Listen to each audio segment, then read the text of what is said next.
Mayong udto ka na itong tanan, and happy Easter to one and all. We are now in the octave of Easter, where we focus on the joyfulness and the rejoicing of knowing that God is truly alive, that Jesus has risen from the dead and has defeated once and for all the evil of sin and the evil of death, and giving us life within Him. And that is why this is a moment for us to be joyful. Una nga miingon ng uban, imong dagway mura pa og Birnis Santo bisan og nabanhaw na ang Ginoo. Una pagmaya, no? Paglipay kay buhi si Kristo.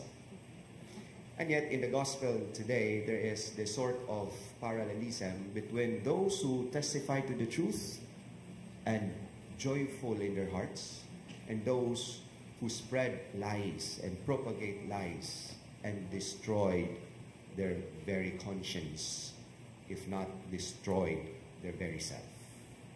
Tungod kay sa to karon nga ebanghelyo, those who testify to the truth were Mary Magdala and the other Marys, who were the first one to witness, to have seen Jesus truly alive.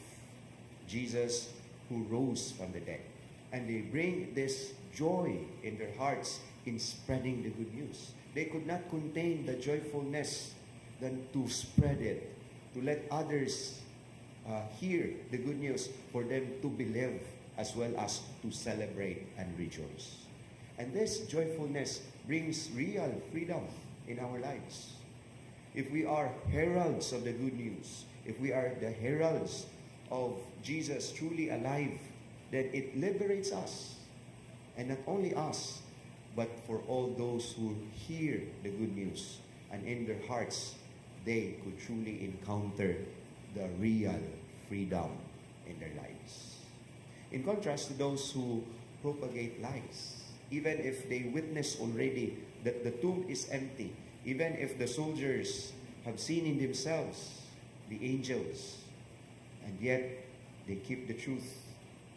They adulterated the truth by a sum of money, and therefore they could not destroy truth. But what they have destroyed by telling lies is that they are destroying their very selves.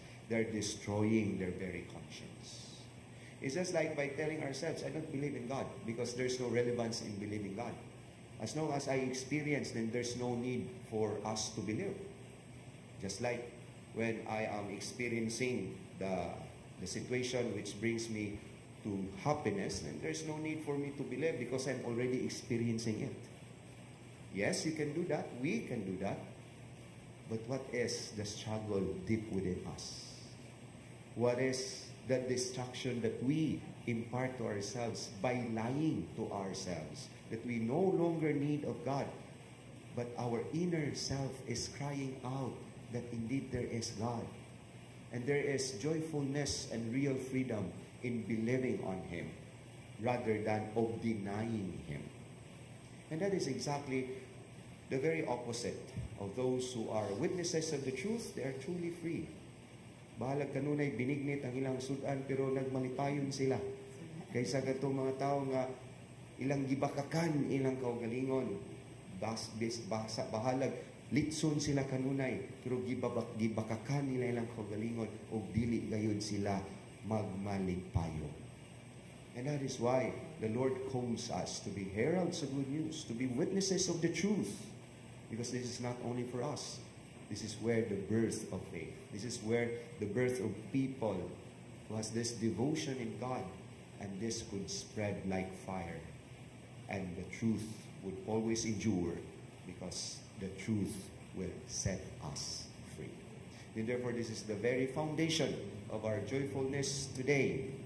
Dili lang makakaon na taglitson, kundi atong kalipay nga diha sa atong kinabuhi. Buhi gayon, ug tinud-anay gayon, magbuhi ang Ginoo diha sa atong kaugalingon. Amen.